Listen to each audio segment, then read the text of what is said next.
E a música diz assim: ouve nosso clamor. Será que realmente nós estamos clamando ao Senhor? O índice de cristãos no Brasil está crescendo. E de corrupção também. Não era para ser ao contrário, de corrupção está abaixando? Porque se os cristãos estão crescendo, então era para... Porque o diabo veio para roubar, matar e destruir, né? Então ele tem roubado aquilo, ele tem enganado os ministros lá em Brasília. Sabe, a palavra de Deus lá em Jeremias 33:3 diz assim: um povo que se chama pelo meu nome se humilhar e orar, buscar a minha face, eu ouvirei do céu e sararei a sua terra.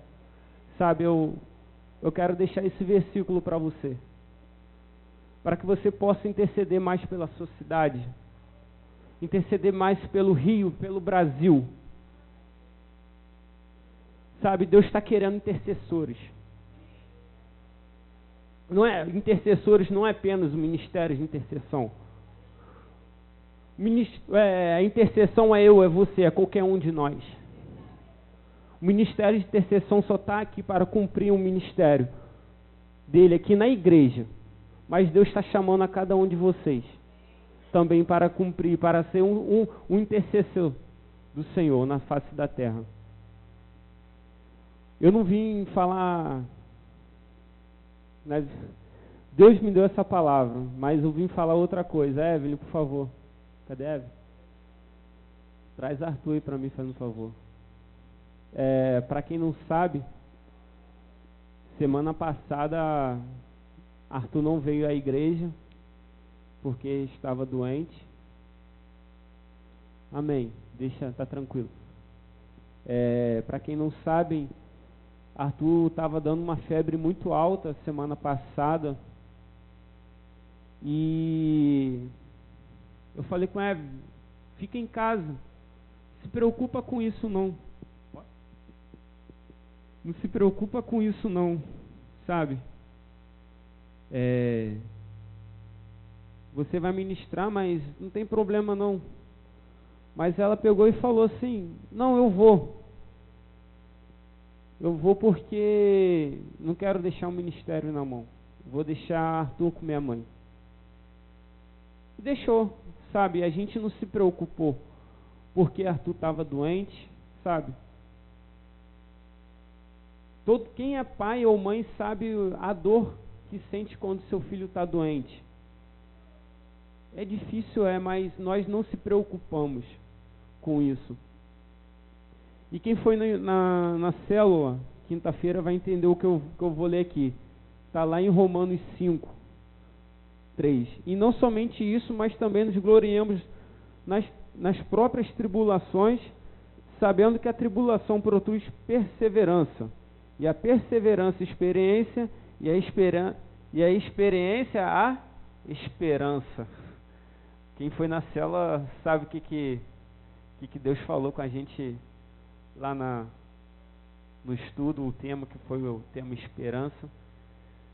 Então, assim, o que eu estou querendo dizer para a igreja é que não se preocupe com a tribulação. Não se preocupe, porque no final da tribulação, como eu disse, vai ter aquele ciclo, vai gerar perseverança até gerar a esperança. E todo mundo sabe que a esperança é Cristo. Então, assim, a nossa esperança, a gente estava passando por uma tribulação, por um momento difícil, que era que o nosso filho estava doente. Mas nós não se preocupamos com isso. Nós confiamos na esperança, que é Cristo. Nós tivemos a esperança que é Cristo. Não tivemos a esperança no pastor. Eu disse na célula, para a gente não se basear, para a gente não ter esperança em Ticiane e Fernando, porque são os líderes, para não se considerar o homem, mas se basear sim em Cristo, que é a esperança. O pastor disse a respeito de Paulo e Silas, ele honrou eu e minha esposa aqui no altar semana passada. Não quero desonrá-lo, mas eu não quero que a igreja tenha esperança no pastor. Por quê? Porque ele é homem, ele é falho. mas sim, tem a esperança em Cristo Jesus, sabe? E nós tivemos essa esperança, nós acreditamos na palavra dele. Ele profetizou sobre a vida do meu filho, e ele está aqui. Segunda-feira, a gente chegou em casa, ele estava ainda dando um pouco de febre. Eu botei a mão na cabeça dele e fomos dormir. Deu 2 horas da manhã, deu 3 horas da manhã, a mãozinha dele estava gelada, estava que nem esse ar-condicionado aí, ó. Ou seja, a febre passou, não teve mais febre, ele melhorou, e todo mundo na segunda-feira perguntando, pô, e Arthur, como é que tá? Eu falei, não, ele está bem, graças a Deus ele está melhorzinho, e aí está um meninão aí, esse menino pequeno aqui, que nem o pai, amém. Aleluia, a palavra do Senhor.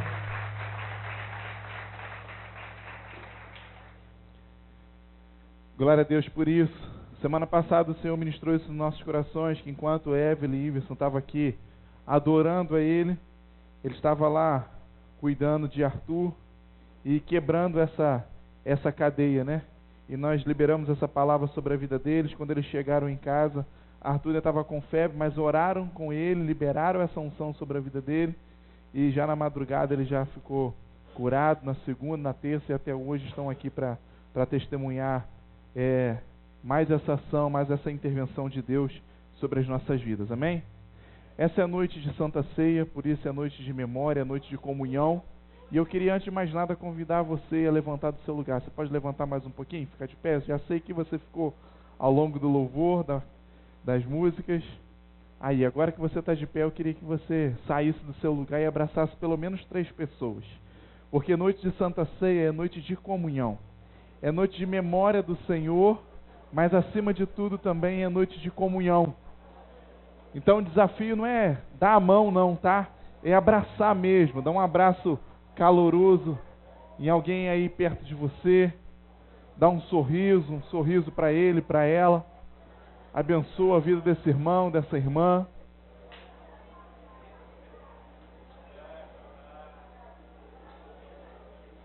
E que essa comunhão seja liberada através desse abraço, desse sorriso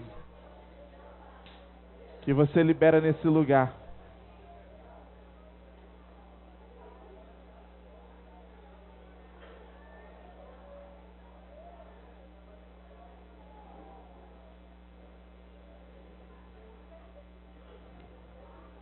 À medida que você já cumprimentou, já bateu a sua meta aí de 3 pessoas, você pode ir se sentando no seu lugar.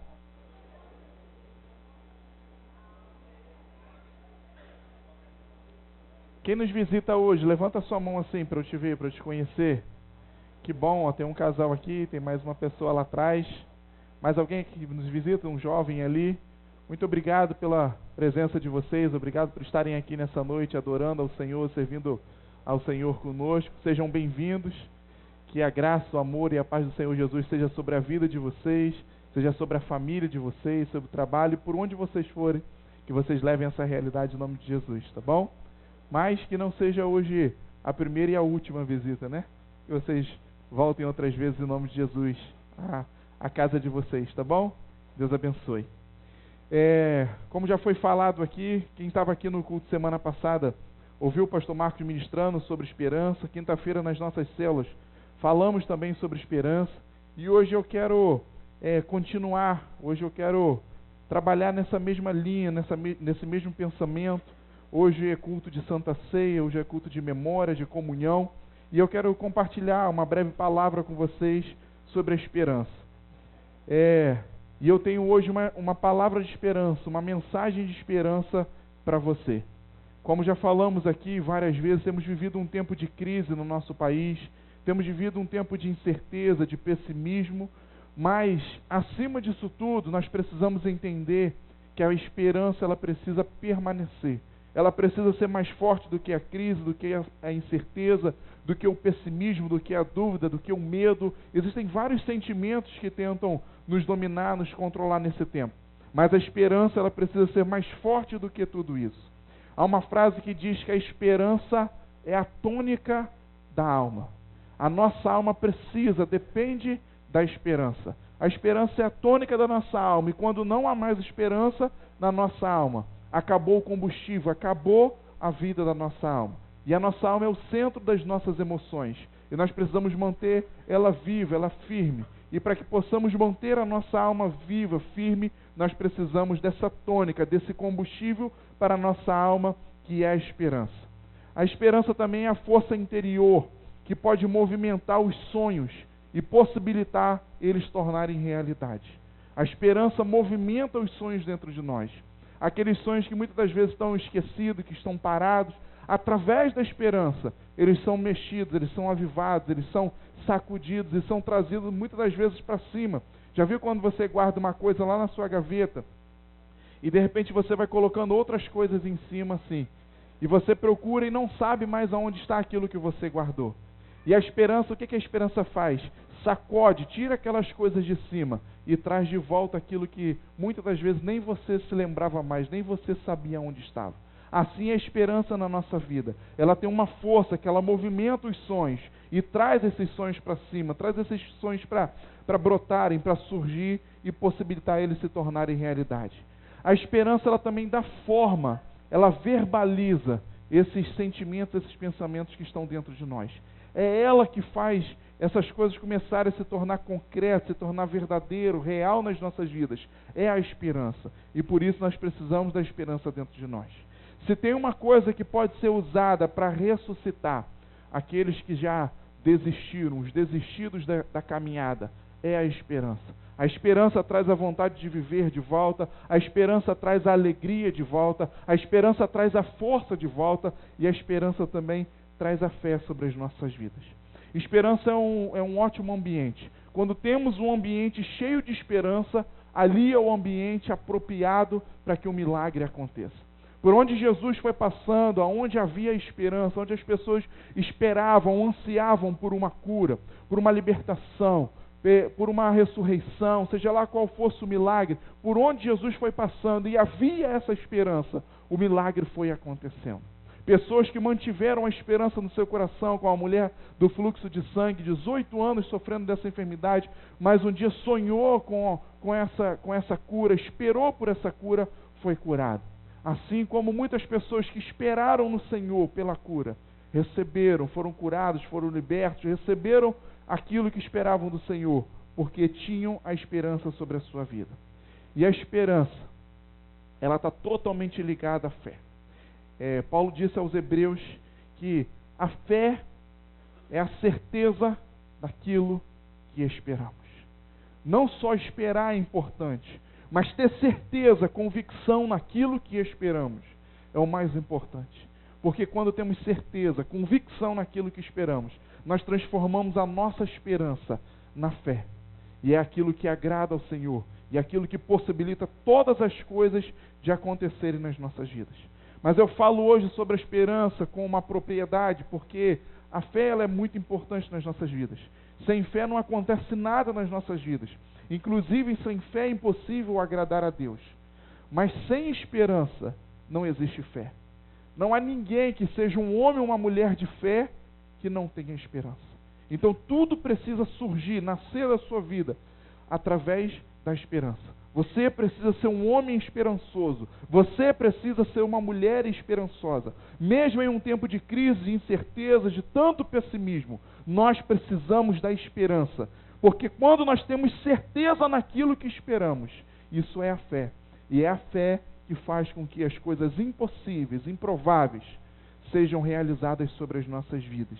Então que haja esperança e que haja fé no seu coração, mesmo nesse tempo que nós temos vivido. Por isso, nessa noite eu tenho uma mensagem de esperança para você. E a mensagem de esperança que eu quero compartilhar com você é uma mensagem que Jesus falou algumas vezes com seus discípulos. Nós vamos falar uma dessas alternativas hoje. Um dia Jesus chegou para os seus discípulos e falou: não temais, não tenham medo. E hoje eu quero trazer novamente essa mensagem para vocês e dividir com vocês e dizer para vocês: não importa o que aconteça na sua vida à volta de você, Não importa o que esteja acontecendo lá no seu trabalho, no mercado. Não importa o que esteja acontecendo com as pessoas que estão à sua volta, na sua família. Não importa o que esteja acontecendo na sua saúde. Não importa o que aconteça na economia do Brasil, com a política do Brasil. Não importa o que esteja acontecendo nesse tempo. Não tenha medo, não temais, porque Ele ressuscitou. A nossa esperança está viva, não ficou presa pela morte. A nossa esperança está viva, que é Jesus, como foi falado aqui. A nossa esperança é Jesus. E nessa noite eu quero dividir essa palavra de esperança com você. Abra sua Bíblia no livro de Mateus, por favor, capítulo 28. Livro de Mateus, primeiro livro do Novo Testamento. Mateus, lá no finalzinho de Mateus, o último capítulo, capítulo 28.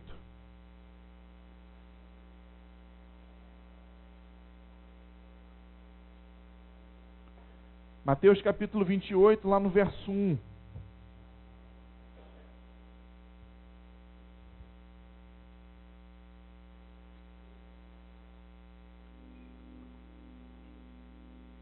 Mateus 28, capítulo 1. Todos acharam, amém? Você que nos visita nessa noite, se tiver sem Bíblia, alguém do seu lado vai dividir, vai compartilhar com você. Ou se porventura não conseguir encontrar, alguém vai te ajudar também.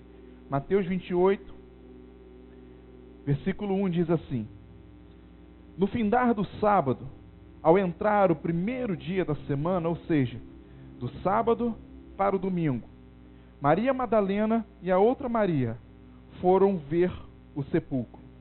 Foram visitar o sepulcro.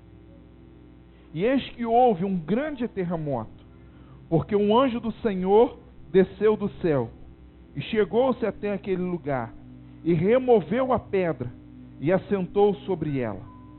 E o seu aspecto era como um relâmpago, e a sua veste alva como a neve. E os guardas tremeram, ficaram apavorados, e ficaram como se estivessem mortos.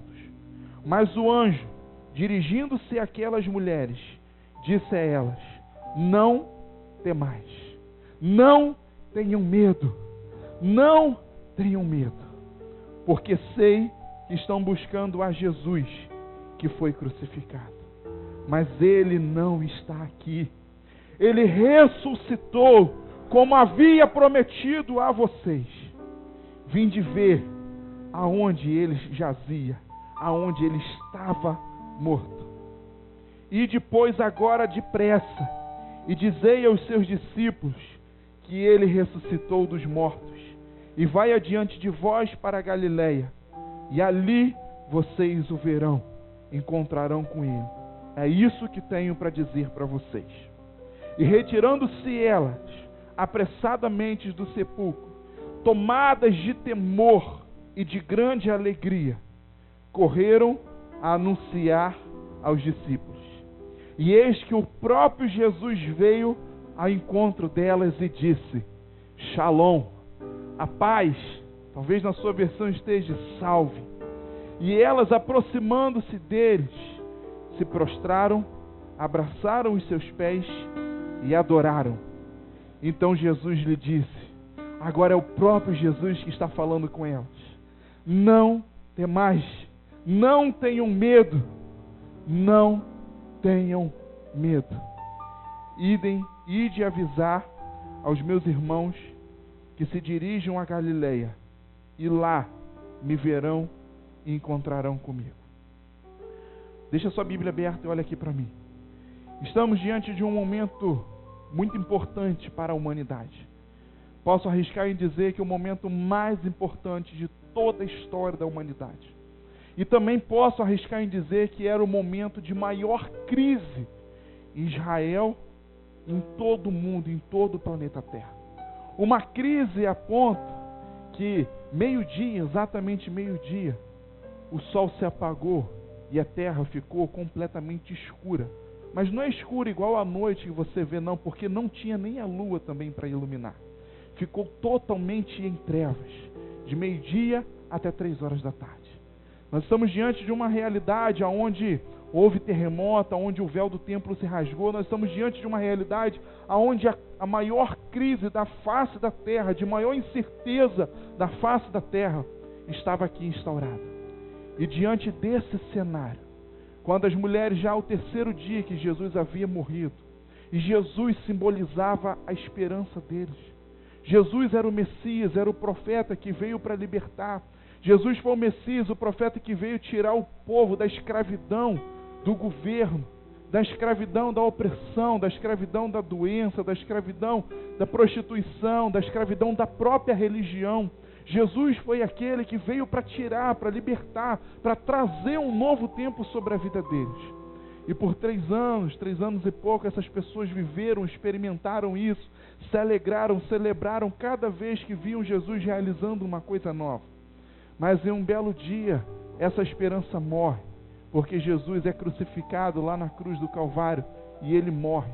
E eles já sabiam que Jesus tinha anunciado para eles que ele morreria, mas no terceiro dia ele voltaria. Tinha essa palavra, tinha a promessa, mas grande era a angústia da tribulação, da crise naquele momento, que até as promessas foram esquecidas. Eu não sei o que a televisão tem feito sobre você, no seu coração, eu não sei o que as notícias têm feito com você lá, mas preste atenção, pare de dar tanta ênfase, tanta atenção para as situações, para a TV, para a mídia, ou para a própria realidade que está acontecendo lá fora. Porque à medida que você vai fazendo isso, acontece como aconteceram com os discípulos. Você se esquece até das promessas. Todos os discípulos já sabiam, Jesus tinha anunciado, eu vou morrer, mas no terceiro dia eu volto. Mas no dia que Jesus morreu, eles se esqueceram da promessa. E muitas das vezes essa angústia que o mundo tem vendido lá fora tem alcançado a sua vida de tal maneira que você tem se esquecido das promessas sobre a sua vida, tem se esquecido das promessas do Senhor sobre você, sobre o seu casamento, sobre a sua saúde, sobre o seu trabalho, sobre a sua vida financeira. Você tem se esquecido das promessas que o Senhor te fez, porque o tempo de crise tem tentado apagar isso em você. Mas graças a Deus que apareceu um anjo para as Marias, para as 2 Marias. Apareceu o anjo do Senhor e disse para elas, não tenham medo. Eu vim trazer uma boa notícia para vocês. E hoje eu venho aqui, não sou um anjo, mas hoje eu venho aqui dizer isso para vocês também, em meio a esse cenário. Não tenham medo, eu vim trazer uma mensagem para vocês, uma palavra de esperança para vocês. E o anjo disse para elas, eu sei que vocês procuram por Jesus, aquele que foi crucificado e morreu. Mas vocês estão procurando no lugar errado. Vocês estão procurando entre os mortos, mas ele não está mais morto. Ele ressuscitou. Jesus não está mais morto, ele ressuscitou. A esperança de vocês não está morta, ela ressuscitou.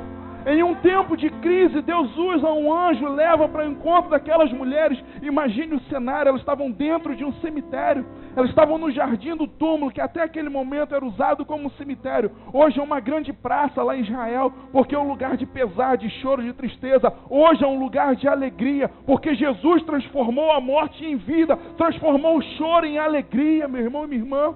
E assim também hoje precisa ser na sua vida. Eu não sei o que te assola, o que te preocupa, o que te entristece, o que te oprime nessa noite, mas eu tenho uma mensagem simples para você. Não quero aprofundar muito nisso, não quero trazer muitas coisas agregadas a isso, eu quero ser simples e objetivo a você.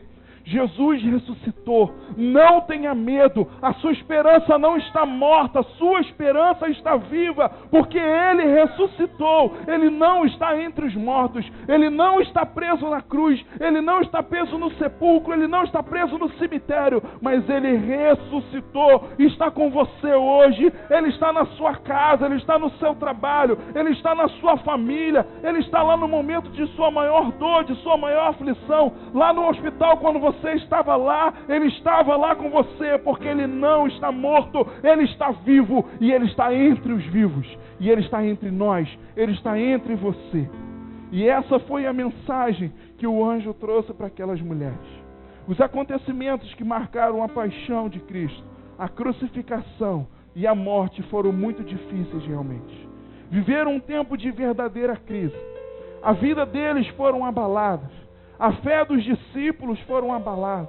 A esperança deles foram abaladas. Eles ficaram fracos, eles ficaram desesperados. Alguns negaram a Jesus, alguns não, todos negaram a Jesus. É narrada a história de Pedro, mas todos eles negaram a Jesus. Todos eles fugiram.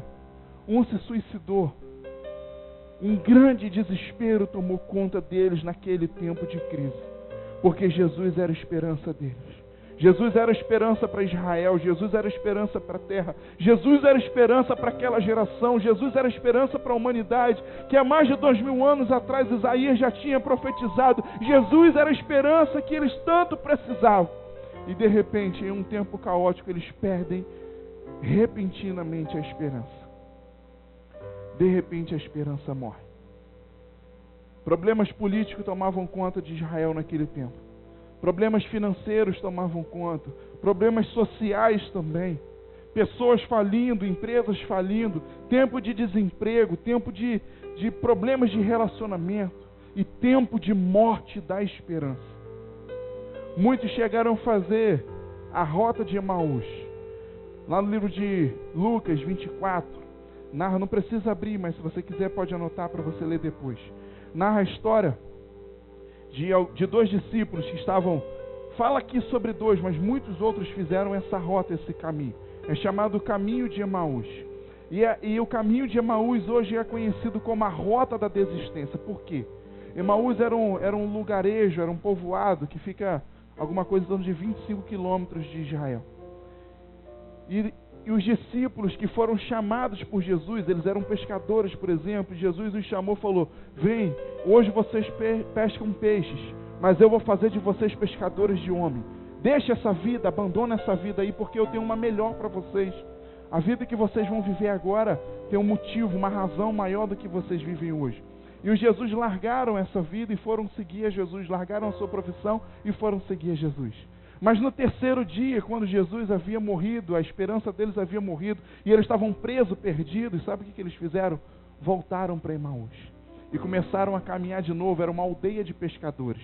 Lá tem um lago e um mar muito próspero de peixes, então era um lugar, ainda é até hoje um lugar central para os pescadores daquela região.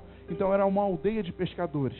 E aqueles homens que perderam a esperança fizeram o caminho de Emaús porque estavam fazendo a rota da desistência.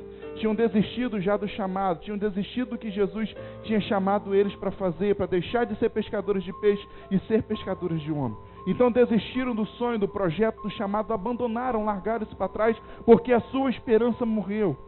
E então eles percorrem aquele caminho, mas Jesus...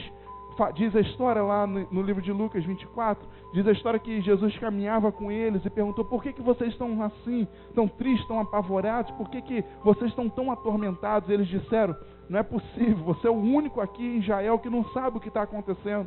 Você não está sabendo que o nosso mestre, a nossa esperança, o nosso Messias morreu? E Jesus fala: não, eu estou sabendo, e conversou com eles ao longo do caminho, deu algumas palavras, mas eles não reconheceram. Então sentaram e chegou lá em Emaús. Jesus falou que ia continuar a viagem. Eles insistiram para que Jesus ficasse. Então Jesus ficou com eles na casa deles. E quando eles foram jantar, foram ceiar, Jesus toma o pão e parte o pão antes da ceia. E aquele movimento do partir do pão abriu os olhos deles. E eles puderam ver, enxergar que Jesus estava ali, que havia ressuscitado. E eu creio que nessa noite, noite de Santa Ceia, esse momento do partir do pão, o Senhor também vai abrir os seus olhos. O Senhor nessa noite vai abrir os seus olhos e vai tirar da frente dos seus olhos só de repente a tristeza, o pesar, somente a angústia, somente o pessimismo que toma conta de você nesse tempo de crise. Mas hoje no partir do pão o Senhor vai abrir os seus olhos e vai fazer você enxergar a esperança, vai fazer você enxergar o futuro, o amanhã, vai fazer você ter certeza da esperança, ter fé daquilo que você espera. E naquele momento, quando os discípulos viram Jesus partindo o pão, eles perceberam que era Jesus que estava ali. E diz a história que imediatamente eles se levantaram, se alegraram, celebraram. Então Jesus foi embora e sabe o que eles fizeram? Voltaram depressa, voltaram correndo novamente para Israel. E eu não sei o que você estava fazendo, eu não sei o que você de repente tinha aberto mão, tinha desistido. Mas eu declaro que hoje, após esse partir do pão, após essa noite que nós estamos vivendo, o Senhor vai mudar, vai revolucionar algumas coisas dentro de você. Sonhos que você tinha desistido, você vai voltar hoje a sonhar. Projetos que você tinha abandonado, em nome de Jesus, você vai retomar eles em nome de Jesus e vai os fazer com excelência nesse ano, porque esse é o tempo da excelência. O Senhor vai te levar à plenitude da excelência nessas áreas da sua vida.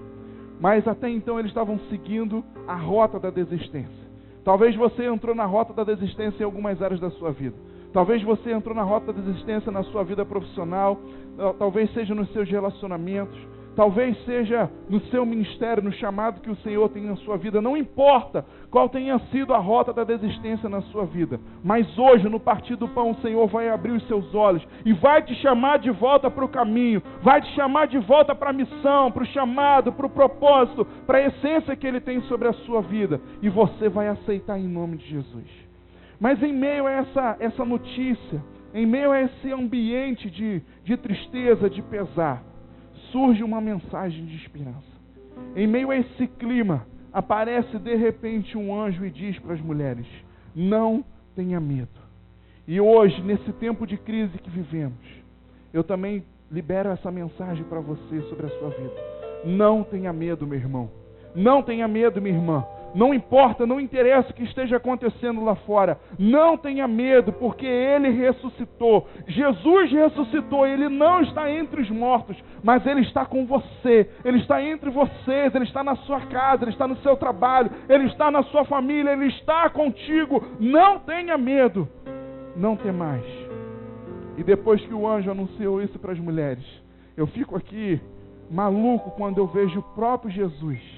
Lá no versículo 10, o próprio Jesus encontra as mulheres e diz: não temais, não tenha medo. Antes eles diz assim para ela no versículo 9: Shalom, que a paz seja com vocês, que a paz seja sobre a sua vida. E nesse mundo nós temos precisado disso, de paz. E que essa seja uma mensagem hoje do Espírito Santo para você. Que você leve essa paz, que você leve esse shalom sobre a sua casa, para a sua família, para a sua rua, para a sua vizinhança, para o seu trabalho. Que essa paz tome a sua vida e que você possa levar e compartilhar essa paz sobre a sua vida em nome de Jesus. Para aqueles que nos visitam nessa noite, nós temos um projeto chamado Casa de Paz. E está pertinho de começar. Agora, no meado de março, nós vamos começar esse projeto chamado Casa de Paz. Nós fazemos algumas visitas na casa das pessoas e lá liberamos algumas palavras, conversamos um pouquinho, cantamos algumas músicas, algumas canções. É um encontro, é um momento da gente visitar e encontrar vocês. Então eu quero desde já oferecer esse projeto para vocês. Esse projeto se chama Casa de Paz. E nós temos o testemunho que muitas famílias, dezenas de famílias já foram transformadas, revolucionadas por esse projeto. Famílias que estavam sendo governadas por problemas de vários tipos que vocês possam imaginar, foram alcançados pela paz de Cristo. Então nós queremos oferecer esse projeto para vocês no final. Pode me procurar, que eu explico melhor para vocês esse projeto e coloco o nome de vocês na lista de repente para participar desse projeto. Mas que essa paz seja com você e que você leve essa paz para onde você andar. E o anjo disse para as mulheres: não tenham medo. O próprio Jesus disse para as mulheres: não tenham medo. E não foi só nesse momento. Um dia os discípulos lá dentro do barco, apavorados com a tempestade, Jesus vem andando sobre o mar e fala o quê? Não tenham medo. Um dia, num outro momento que eles estavam de novo dentro do barco e eles começam a gritar, falando: ah, fantasma, fantasma. Jesus fala o quê? Não tenham medo. Quando Jesus estava lá dormindo, quando ele acordou, ele disse: não tenha medo. Quando ele veio andando sobre as águas, ele disse: não tenha medo. Quando Pedro estava lá pensando que ia afundar, pensando que ia morrer, o que ele falou? Não tenha medo, não temais. Então não importa o momento difícil que nós vivamos hoje, a mensagem é a mesma, a mensagem é única para mim e para você. Não tenha medo, não temas do que está acontecendo, não temas do que está por vir, porque Ele ressuscitou, a nossa esperança está viva e traz a certeza do amanhã, do futuro, de dias melhores sobre as nossas vidas. E essa mensagem, ela não pode ser apenas uma mensagem. Ela precisa produzir resultados. Ela precisa provocar mudanças, resultados dentro da minha e da sua vida. Ela provocou resultados na vida dos discípulos. Eles foram fortificados com essa mensagem, com a presença de Jesus. Essa mensagem que Jesus trouxe a eles, fizeram eles vencer. Fizeram eles vencer a crise, fizeram eles revolucionarem a sua vida. Aqueles que já tinham desistido, se tornaram os apóstolos, se tornaram os discípulos que pregaram o Evangelho, espalharam o Evangelho sobre Israel e sobre todo o mundo, sobre toda a face da terra. E hoje, mais de 2000 anos após esse acontecimento, se o Evangelho chegou a mim e a você hoje, é porque esses homens se comprometeram em trazer, em multiplicar essa realidade. Aqueles que haviam negado a Jesus morrem depois crucificados de cabeça para baixo, morrem com a sua pele arrancada, morrem fritos porque não negaram ao Senhor, porque aquela mensagem revolucionou a vida deles, aquela experiência revolucionou a vida deles. Mesmo em um tempo de crise, eles acreditaram que não precisava ter medo, porque a esperança deles não tinha morrido, mas ela estava viva. E hoje eu declaro que essa mensagem provoque também resultados sobre a sua vida nesse tempo de crise. Que em nome de Jesus você se levante. Que em nome de Jesus você se levante para vencer as dificuldades, para vencer a crise. E que em nome de Jesus aconteça uma revolução na sua vida. Não por causa de uma coisa complexa, não. Por causa de uma coisa simples. Porque Ele ressuscitou e está vivo entre nós. No versículo 8. Diz que as mulheres foram tomadas de temor e alegria. A minha oração nessa noite é que você seja tomado nessa noite pelo temor do Senhor. E que seja tomado também pela alegria do Senhor, porque a alegria do Senhor é a nossa força. E você precisa ser forte e corajoso nesse tempo. E a minha oração é que você seja como as Marias, seja tomada de temor e de alegria em nome de Jesus. No versículo 8 ainda diz que elas correram para anunciar a outros. Você não está ouvindo essa mensagem aqui hoje à toa. Você está ouvindo para que isso provoque uma revolução na sua vida, mas você está ouvindo essa mensagem também para multiplicar ela. Porque a mensagem pessimista tem sido multiplicada lá na mídia.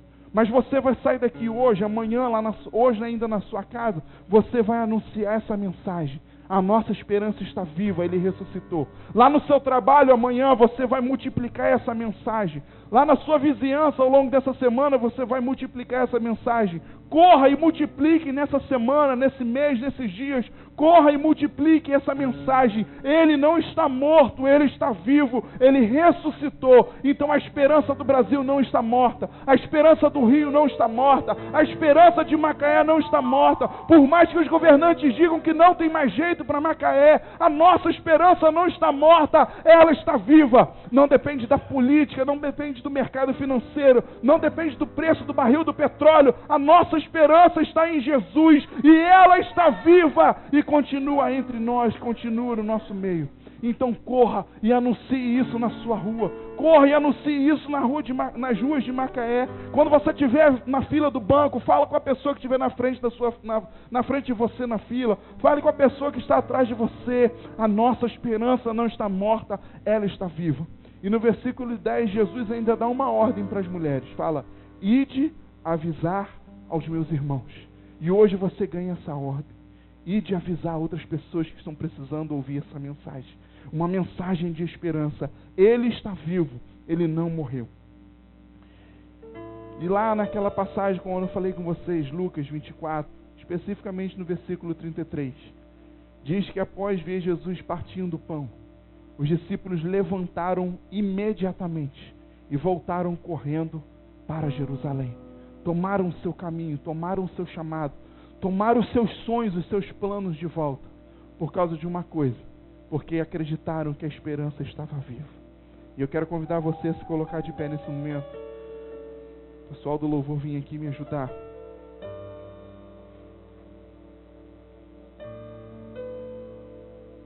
Tem uma mensagem de fé e de esperança para mim e para você hoje. Não temas, Ele ressuscitou. Quero convidar você a fechar os seus olhos.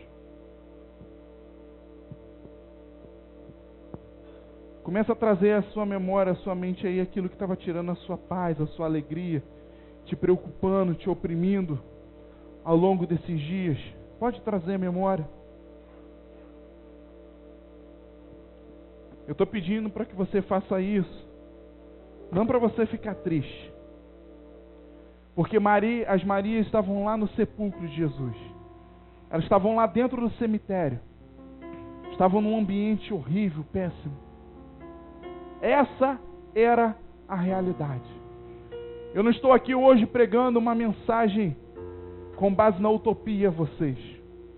Não estou aqui convidando a vocês a se esquecerem da realidade, a fechar os seus olhos a fugir dos problemas, não.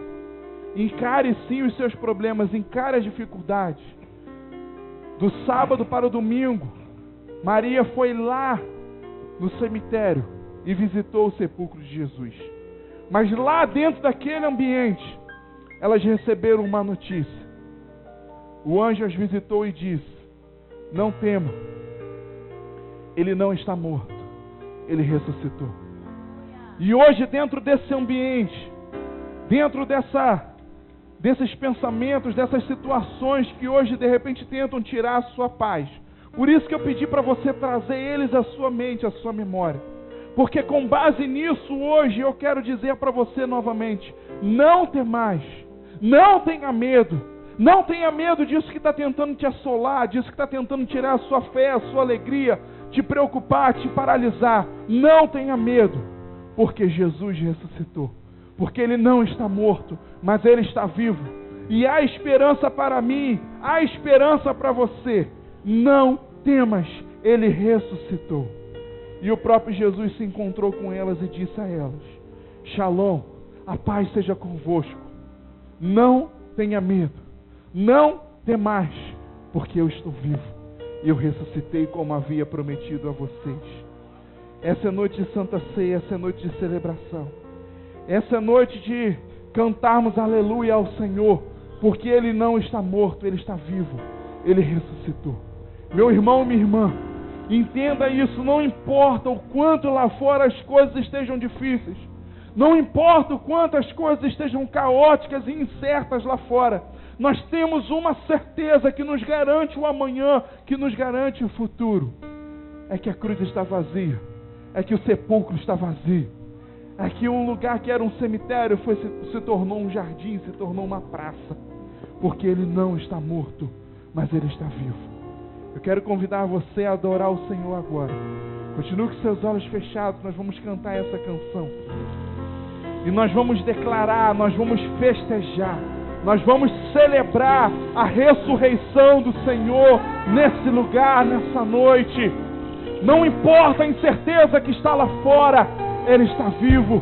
E Ele está vivo no nosso meio. Ele está conosco. Ele está na nossa casa, Ele está no nosso trabalho, Ele está na nossa saúde, Ele está na nossa família, Ele está em todos os lugares, Ele está conosco.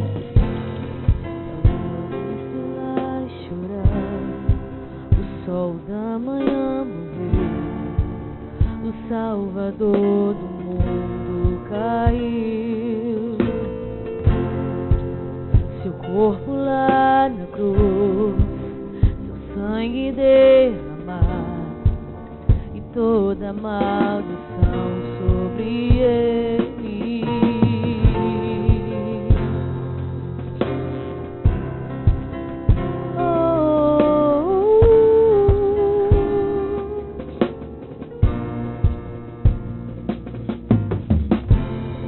O último suspiro deu e olhou para o céu, o Filho de Deus na escuridão.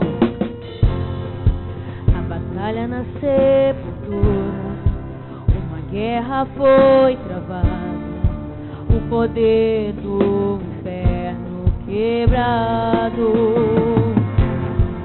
Então o chão tremeu, a pedra removeu, seu amor não pode ser superado. Morte, onde está o teu aguilhão? Nosso rei ressuscitou, o inimigo foi derrotado pra sempre.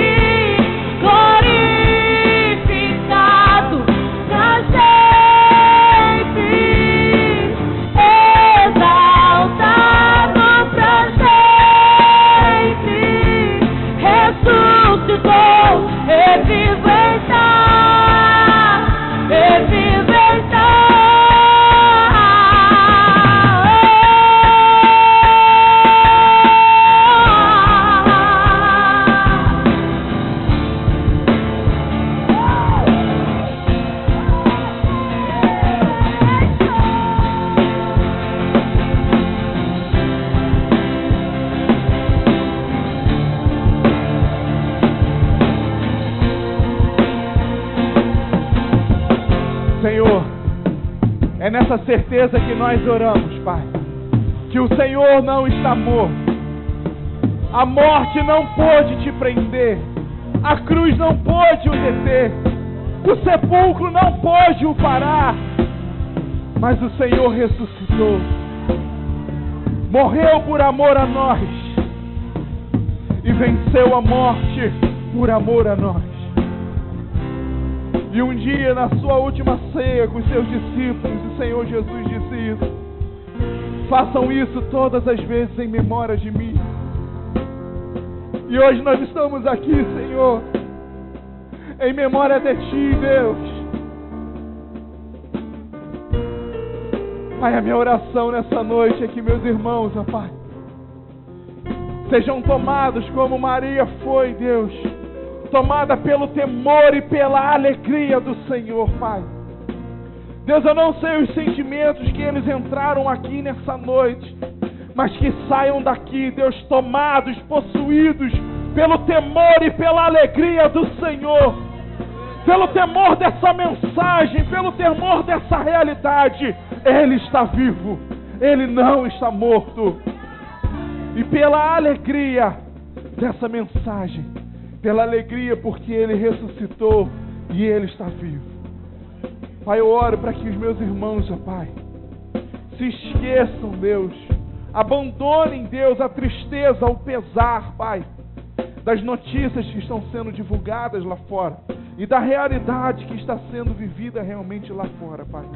Mas que eles não sejam governados por isso, Senhor.